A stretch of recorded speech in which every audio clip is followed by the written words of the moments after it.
Alright, guys, we're on chapter 22 of The Godfather.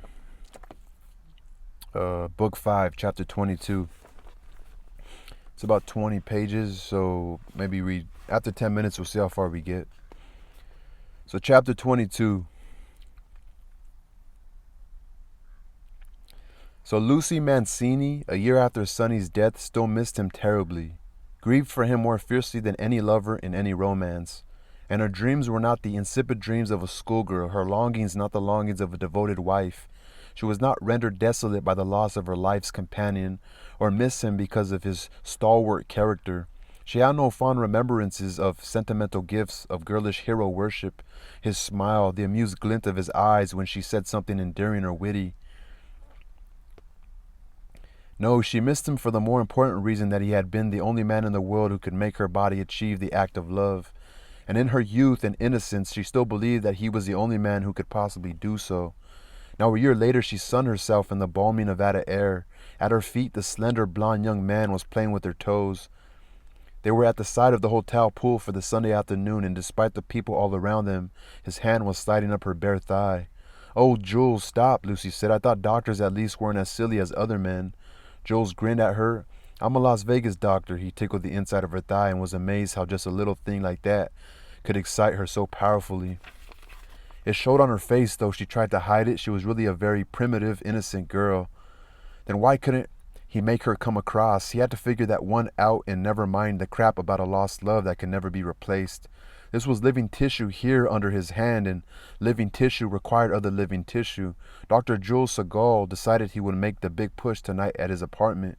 He'd wanted to make her come across without any trickery, but if trickery there had to be, he was a man for it, all in the interests of science, of course, and besides, this poor kid was dying for it. "Jules, stop, please stop," Lucy said. Her voice was trembling. Jules was immediately contrite. "Okay, honey," he said. He put his hand in her lap, and using her soft thighs as a pillow, he took a little nap. He was amused at her squirming, the heat that registered from her loins, and when she put her hand on his head to smooth his hair, he grasped her wrist playfully and held it lover-like, but really to feel her pulse. It was galloping. He'd get her tonight, and he'd solve the mystery, what the hell ever it was. Fully confident, Dr. Jules Segal fell asleep. Lucy watched the people around the pool. She could never have imagined her life would change so in less than 2 years. She never regretted her foolishness at Connie Corleone's wedding. It was the most wonderful thing that had ever happened to her, and she lived it over and over again in her dreams, as she lived over and over again the months that followed. Sonny had visited her once a week, sometimes more, never less. The days before she saw him again, her body was in torment. Their passion for each other was of the most elementary kind, undiluted by poetry or any form of intellectualism. It was love of the coarsest nature, a fleshly love, a love of tissue for opposing tissue. When Sonny called to her he was coming, she made certain there was enough liquor in the apartment and enough food for supper and breakfast, because usually he would not leave until late the next morning. He wanted his fill of her as she wanted her fill of him. He had his own key, and when he came in the door, she would fly into his massive arms. They would both be brutally direct, brutally primitive. During their first kiss, they would be fumbling at each other's clothing, and he would be lifting her in the air, and she would be wrapping her legs around his huge thighs. They would be making love standing up in the foyer of her apartment as if they had to repeat their first act of love together, and then he would carry her so to the bedroom. They would lie in bed making love. They would live together in the apartment for 16 hours completely naked. She would cook for him enormous meals. Sometimes he would get phone calls obviously about business, but she never even listened to the words. She would be too busy toying with his body, fondling it, kissing it, burying her mouth in it. Sometimes even when he got up to get a drink and he walked by her, she couldn't help reaching out to touch his naked body, hold him, make love to him, as if those special parts of his body were a plaything, a specially constructed, intricate but innocent toy revealing its known but still surprising ecstasy. At first she had been ashamed of these excesses on her part, but soon saw that they pleased her lover, that her complete sensual enslavement to his body flattered him. In all this there was an animal innocence. They were happy together. When Sonny's father was gunned down in the street, she understood for the first time that her lover might be in danger. Alone in her apartment, she did not weep. She wailed aloud in animal wailing. When Sonny did not come to see her for almost 3 weeks, she subsisted on sleeping pills, liquor, and her own anguish. The pain she felt was physical pain. Her body ached. When he finally did come, she held on to his body at almost every moment. After that, he came at least once a week until he was killed. She learned of his death through the newspaper accounts, and that very same night she took a massive overdose of sleeping pills. For some reason, instead of killing, the pills made her so ill that she staggered out into the hall of her apartment and collapsed in front of the elevator door, where she was found and taken to the hospital. Her relationship to Sonny was not generally known, so her case received only a few inches in the tabloid newspapers. It was while she was in the hospital that Tom Hagen came to see her and console her. It was Tom Hagen who arranged a job for her in Las Vegas, working in the hotel run by Sonny's brother Freddie. It was Tom Hagen who told her that she would receive an annuity from the Corleone family, that Sonny had made provisions for her. He had asked her if she was pregnant, as if that were the reason for her taking the pills, and she had told him no. He asked her if Sonny had come to see her that fatal night, or had called that he would come to see her, and she told him no, that Sonny had not called, that she was always home waiting for him when she finished working. And she had told Hagen the truth. He's the only man I could ever love, she said. I can't love anybody else. She saw him smile a little, but he also looked surprised. Do you find that so unbelievable, she asked. Wasn't he the one who brought you home when you were a kid? He was a different person, Hagen said. He grew up to be a different kind of man. Not to me, Lucy said. Maybe to everybody else, but not to me. She was still too weak to explain how Sonny had never been anything but gentle with her. He never been angry with her, never even irritable or nervous. Hagen made all the arrangements for her to move to Las Vegas. A rented apartment was waiting. He took her to the airport himself, and he made her promise that if she ever felt lonely or if things didn't go right, she could call him and he would help her in any way he could. Or she would call him. Before she got on the plane, she asked him hesitantly, does Sonny's father know what you're doing? Hagen smiled. I'm acting for him as well as myself. He's old-fashioned in these things, and he will never go against the legal wife of his son, but he feels that you were just a young girl and Sonny should have known better, and your taking all those pills shook everybody up. He didn't explain how incredible it was to a man like the Don that any person should try suicide. Yeah, it's like, that's crazy, man. Like, that just, she loved him, man. Now, after nearly 18 months in Las Vegas, she was surprised to find herself almost happy. Some nights she dreamed about Sonny, and lying awake before dawn, continued her dream with her own caresses until she could sleep again. She had not had a man since, but the life in Vegas agreed with her. She went swimming in the hotel pools, sailed on Lake Mead, and drove through the desert on her day off. She became thinner, and this improved her figure. She was still voluptuous, but more in the American than the old Italian style. I like the Italian style. That's just a little side note. She worked in the public relations sections of the hotel as a receptionist and had nothing to do with Freddie, though when he saw her, he would stop and chat a little. She was surprised at the change in Freddie. He had become a ladies' man, dressed beautifully, and seemed to have a real flair for running a gambling resort. He controlled the hotel side, something not usually done by casino owners. With the long, very hot summer seasons, or perhaps his more active sex life, he too had become thinner, and Hollywood tailoring made him look almost debonair in a deadly sort of way. Hollywood tailoring, like the way they make your clothes fit you. It was after 6 months that Tom Hagen came out to see how she was doing. She had been receiving a check for $600 a month every month in addition to her salary. Hagen explained that this money had to be shown as coming from some place and asked her to sign complete powers of attorney so that he could channel the money properly. He also told her that as a matter of form, she would be listed as owner of 5 Points in the hotel in which he worked. She would have to go through all the legal formalities required by the Nevada laws, but everything would be taken care of for her, and her own personal inconvenience would be at a minimum. However, she was not to discuss this arrangement with anyone without his consent. She would be protected legally in every way, and her money every month would be assured. If the authorities or any law enforcement agencies ever questioned her, she was to simply refer them to her lawyer, and she should not be bothered any further. That's crazy because I'm getting a phone call. That's crazy because, like, why are they giving her so much money, you know?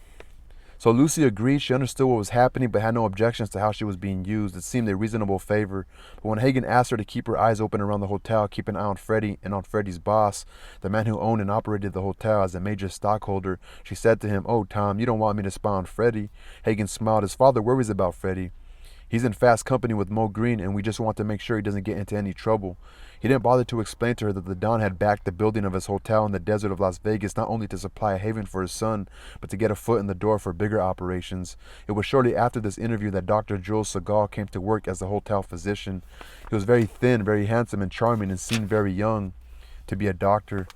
At least to Lucy, she met him when a lump grew above her wrist on her forearm. She worried about it for a few days, then one morning went to the doctor's suite of offices in the hotel. Two of the showgirls from the chorus line were in the waiting room gossiping with each other. They had the blonde peach-colored prettiness Lucy always envied. They looked angelic, but one of the girls was saying, "I swear, if I have another dose, I'm giving up dancing." When Dr. Jules Segal opened his office door to motion one of the showgirls inside, Lucy was tempted to leave. And if it had been something more personal and serious, she would have. Dr. Segal was wearing slacks and an open shirt. The horn-rimmed glasses helped in his quiet, reserved manner, but the impression he gave was an informal one. And like many basically old-fashioned people, Lucy didn't believe that medicine and informality mixed. When she finally got into the office, there was something so reassuring in his manner that all her misgivings fled. He spoke hardly at all, and yet he was not brusque, and he took his time. When she asked him what the lump was, he patiently explained that it was a quite common fibrous growth that could in no way be malignant or a cause for serious concern. He picked up a heavy medical book and said, "Hold out your arm." She held out her arm tentatively. He smiled at her for the first time. "I'm going to cheat myself out of a surgical fee," he said. "I'll just smash it with this book and it will flatten out. It may pop up again, but if I remove it surgically, you'll be out of money and have to wear bandages and all that, okay?" She smiled at him. For some reason, she had an absolute trust in him. "Okay," she said. In the next instant, she let out a yell as he brought down the heavy medical volume on her forearm. The lump had flattened out almost. "Did it hurt that much?" he asked. "No," she said. She watched him completing her case history card. "Is that all?" He nodded, not paying any more attention to her. She left. A week later, he saw her in the coffee shop and sat next to her at the counter. "How's the arm?" he asked. She smiled at him. "Fine," she said. "You're pretty unorthodox, but you're pretty good." He grinned at her. You don't know how unorthodox I am. And I didn't know how rich you were. The Vegas Sun just published a list of point owners in the hotel, and Lucy Mancini has a big 10 points. I could have made a fortune on that little bump." She didn't answer him. Suddenly reminded of Hagen's warnings, he grinned again. "Don't worry. I know the score. You're just one of the dummies. Vegas is full of them. How about seeing one of the shows with me tonight, and I'll buy you dinner. I'll even buy you some roulette chips." She was a little doubtful. He urged her. Finally, she said, "I'd like to come, but I'm afraid you might be disappointed by how the night ends. I'm not really a swinger like most of the girls here in Vegas." "That's why I asked you," Jules said cheerfully. I've prescribed a night's rest for myself." Lucy smiled at him and said a little sadly, "Is it that obvious?" He shook his head and she said, "Okay, supper then, but I'll buy my own roulette chips." They went to the supper show, and Jules kept her amused by describing different types of bare thighs and breasts in medical terms, but without sneering, all in good humor. Afterward, they played roulette together at the same wheel and won over $100. Still later, they drove up to Boulder Dam in the moonlight, and he tried to make love to her, but when she resisted after a few kisses, he knew that she really meant no and stopped. Again, he took his defeat with great good humor. "I told you I wouldn't," Lucy said with half-guilty reproach. "You would have been awfully insulted if I didn't even try," Jules said, and she had to laugh because it was true. The next few months, they became best friends. It wasn't love because they didn't make love. Lucy wouldn't let him. She could see he was puzzled by her refusal but not hurt the way most men would be, and that made her trust him even more. She found out that beneath his professional doctor's exterior, he was wildly fun-loving and reckless. On weekends, he drove a souped-up MG in the California races. When he took a vacation, he went down into the interior of Mexico, the real wild country, he told her, where strangers were murdered for their shoes and life was as primitive as 1,000 years ago. Quite accidentally, she learned that he was a surgeon and had been connected with a famous hospital in New York. All this made her more puzzled than ever at his having taken the job at the hotel. When she asked him about it, Jules said, "You tell me your dark secret and I'll tell you mine." She blushed and let the matter drop. Jules didn't pursue it either, and the relationship continued, a warm friendship that she counted on more than she realized.